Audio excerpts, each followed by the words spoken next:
Pada kesempatan kali ini kita akan melanjutkan pembahasan mengenai pondasi dalam.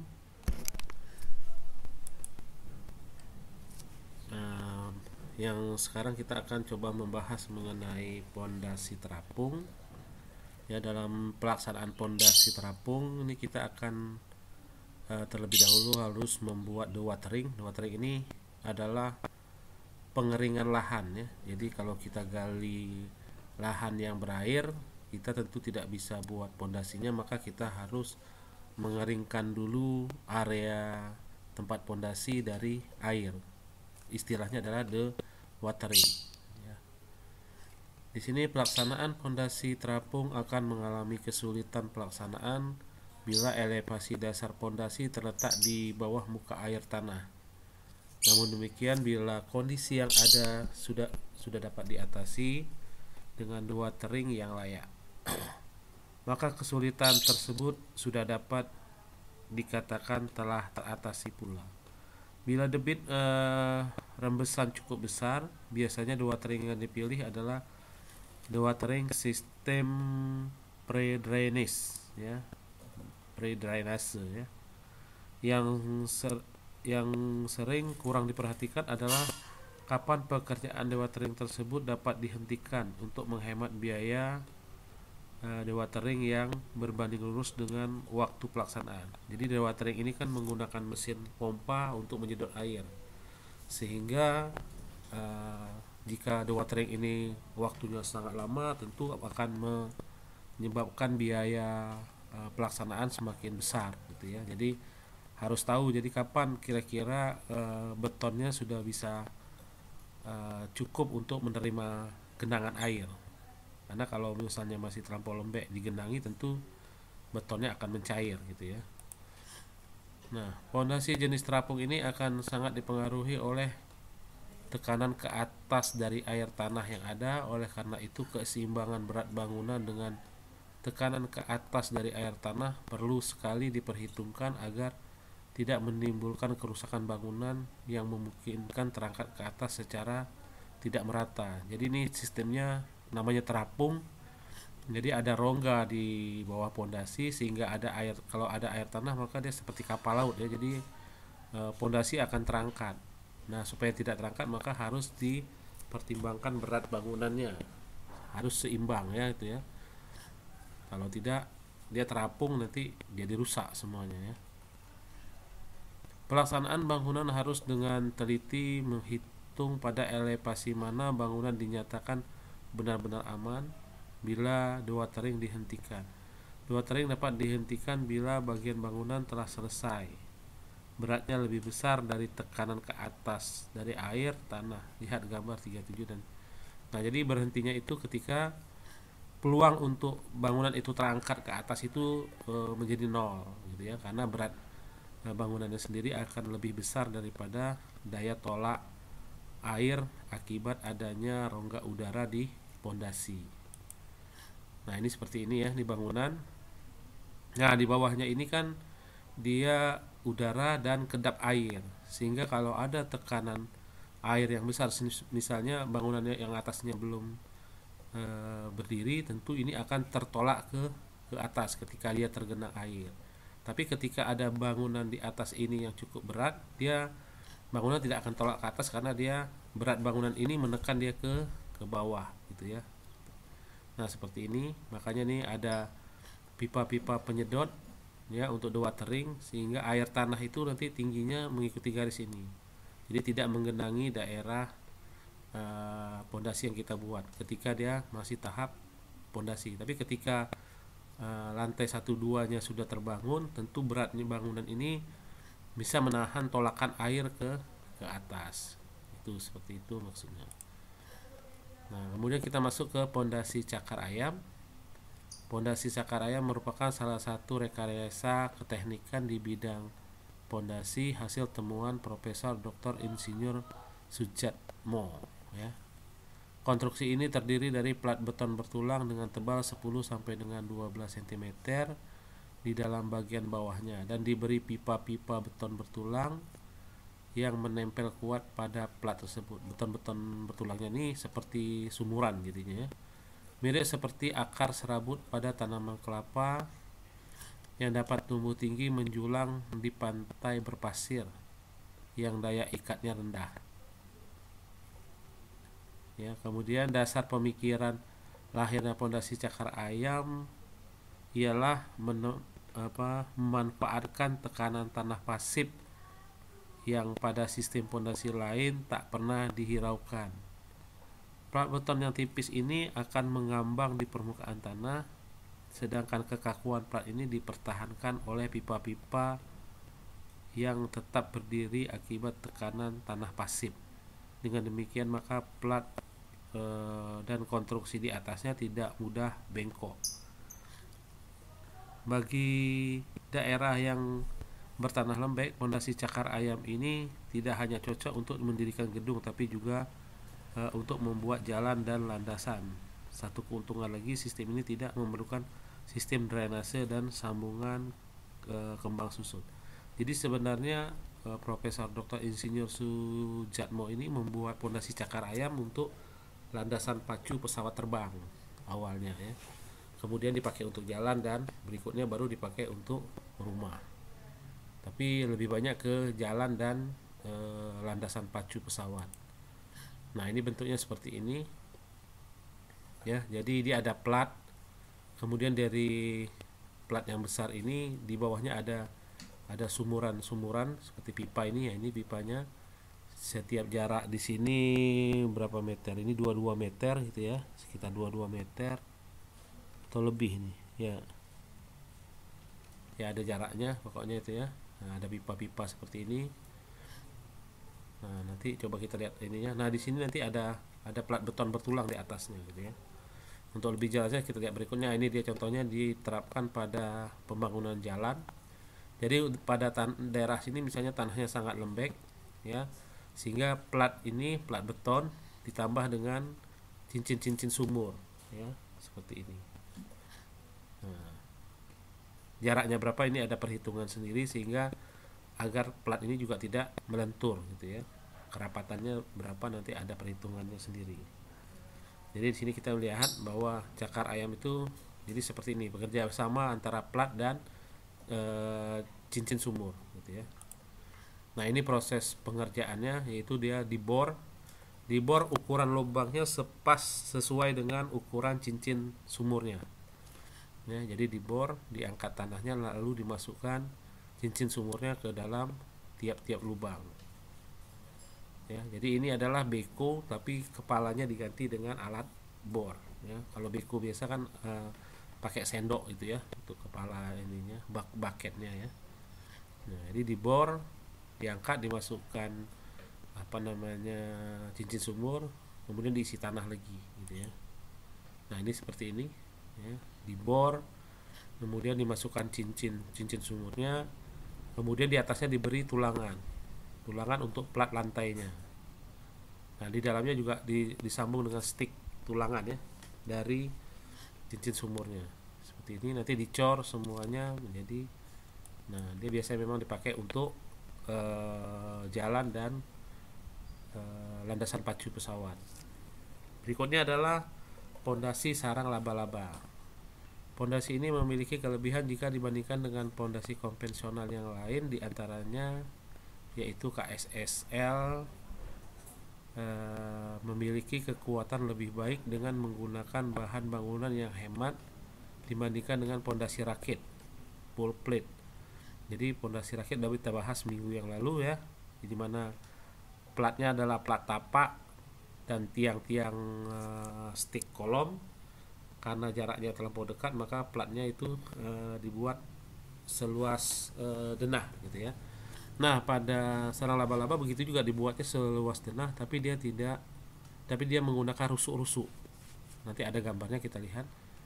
Ya, kita teruskan. Mampu memperkecil penurunan bangunan karena dapat membagi rata kekuatan pada seluruh pondasi dan mampu membuat tanah menjadi bagian dari struktur pondasi. Nah, tanahnya ini menjadi struktur pondasi juga, jadi satu kesatuan dia. Berpotensi digunakan sebagai pondasi untuk tanah lunak dengan mempertimbangkan penurunan yang mungkin terjadi dan tanah dengan sifat kembang susut yang tinggi, menggunakan lebih sedikit alat berat dan bersifat padat karya. Waktu pelaksanaan yang relatif cepat dan dapat dilaksanakan secara industrial. Pracetak lebih ekonomis karena terdiri dari 80% tanah dan 20% beton. Jadi ukuran pondasi yang besar itu isinya 80% adalah tanah dan 20% adalah beton. Dan yang paling penting adalah ramah lingkungan karena di dalam pelaksanaannya hanya menggunakan sedikit menggunakan kayu dan tidak menimbulkan kerusakan bangunan serta tidak menimbulkan kebisingan di sekitarnya. Nah, ini bentuknya seperti ini. Jadi ini tanpa atasnya ya atau denahnya. Jadi ini tiang-tiang struktur bangunan, rencana tiangnya, dan ini nanti diberi dinding beton bertulang yang tingginya 1-2 meter sekitar itu. Jadi diberi dinding seluruhnya ya. Kemudian di antara dinding-dinding ini diisi tanah kembali gitu ya, diisi tanah. Nah, sesudah padat baru di atasnya diberi lagi lapisan plat beton bertulang. Jadi untuk lantai bangunannya. Nah, ini dia seperti ini. Nah, ini tiap tiang-tiangnya satu titik. Jadi seperti jaring laba-laba dia posisinya. Dia tingginya bisa 1-2 meter gitu. Nah, seluruhnya ini masih kosong, nanti diisi tanah penuh ya. Jadi ini waktu proses pembuatannya dengan backcastingnya. Kemudian setelah mengeras tentu dibuka backcastingnya. Hasilnya seperti gambar di sebelah kirinya ya. Nah, ini bagian bawahnya pondasi sarang laba-labanya. Kemudian di atasnya nanti diberi plat lantai dan tiang ya, jadi seperti itu. Jadi kekakuannya ini sangat besar karena dia bekerja bersama-sama ya. Antar tiang-tiang ini bekerjanya bersama-sama. Jadi seakan-akan dia mempunyai pondasi yang seluas seluas denah, tapi dengan ketebalan sampai 1-2 meter. Ketebalan pondasinya. Karena nanti tanah yang ada di antara dinding ini menjadi satu kesatuan, menjadi ke struktur pondasi ya. Jadi struktur pondasi juga. Nah, berikutnya kita masuk ke tiang bor atau bor file. Tiang bor dibuat dari beton bertulang dan jenis tiang bor ini memiliki daya dukung yang lebih besar dibandingkan dengan tiang pancang. Untuk memperbesar daya dukung tiang bor dan menambah kekuatan tarik, pada pangkalnya dapat dibuat bendolan yang membesar. Nah, ini beda dengan tiang pancang. Kalau pancang dia tiangnya nanti ujungnya meruncing, sedangkan pada tiang bor ini ujungnya membesar seperti pentul korek api ya, yang kepalanya besar daripada batangnya, sehingga dia mempunyai kemampuan daya tekannya yang lebih besar dan daya cengkramnya yang lebih baik. Pada pelaksanaan tiang bor dipancang pipa casing terlebih dahulu, kemudian dilakukan pengeboran tanah. Untuk menjaga agar tidak terjadi keruntuhan tanah, maka selama pengeboran lubang diisi dengan betonit. Setelah elevasi bor tercapai ya, maka dimasukkan tulangan dan dicor beton dengan menggunakan pipa tremi. Nah, jadi tiang bor file ini biasanya cocok untuk di daerah perkotaan yang sudah banyak gedung gitu ya, karena dia tidak mungkin dilaksanakan dengan pemancangan, karena pemancangan itu kan tekniknya dipukul sehingga menimbulkan getaran untuk bangunan di sekitarnya. Nah, kalau di daerah perkotaan yang padat tentu kita tidak mungkin lagi melaksanakan pembangunan dengan menggunakan tiang pancang karena efeknya akan mengganggu bangunan di sekitarnya. Dengan tiang bor kita bisa bor tidak, jadi menghindari adanya getaran pada bangunan di sekitarnya. Nah, ini dia contohnya. Jadi tanah ini dibor, dikasih casing juga untuk supaya tidak runtuh. Kalau tanah ke bawah mungkin lebih keras, jadi dia sampai berapa meter aja diberi casingnya, kemudian dibor sampai ke tanah yang kedalamannya sudah diketahui tingkat kekerasannya, kepadatannya. Nah, setelah itu baru diisi tulangan dan nanti kemudian dicor. Nah, ini seperti ini. Ini proses pengecorannya. Nah, ini adalah contoh proses pelaksanaannya. Ini ada apa namanya, alat untuk, oh kalau ini sudah masuk ke pengecoran ya, ini ngebornya di sebelahnya. Ini sebelumnya dibor dulu, dibor ya, kemudian setelah dibor diberi tulangan seperti ini masih ada casing besinya ya. Nah kemudian setelah dimasukkan besi, masukkan besi dulu, ini seperti ini, nanti kemudian dicor ya, dicor. Ini pakai apa namanya, mixer ini ya, mobil pembawa material beton cair. Nah dituang sampai melimpah dia ya, di sini dituang sampai melimpah. Ini karena ini nanti sebagian besar isinya pertama air. Ketika airnya sudah habis, tinggal beton, baru dia berhenti ya, dan diangkat casingnya ini. Nah, jadi lapisan yang atas ini masih agak lunak dia ya, karena dia masih bercampur air, nanti akan dipotong sampai tinggi yang ditentukan. Nah berikutnya adalah tiang atau Frankie file. Sistem Frankie file dilihat dari proses pelaksanaannya menggunakan kombinasi antara pemancangan dan pengecoran, yaitu dengan cara membuat lubang dengan cara penumbukan material dalam pipa casing sampai dengan elevasi ditentukan. Kedalaman lubang yang ada diisi dengan penulangan dan dicor oleh beton. Nah, jadi bedanya dengan yang bor file tadi, kalau bor file dia hanya dibor ya, kalau ini enggak, di lubangnya itu dibentuk dengan cara dipancang, ditumbuk ya. Urutan pelaksanaan Frankie file dapat dijelaskan sebagai berikut. Pertama, temporary casing ditancapkan pada posisi titik tiang, kemudian diisi adukan beton kering secukupnya sebagai sumbat. Plak ditumbuk dengan hammer dan plak akan turun diikuti oleh pipa-pipa casing. Air tanah tidak akan masuk ke dalam pipa casing karena ada plak.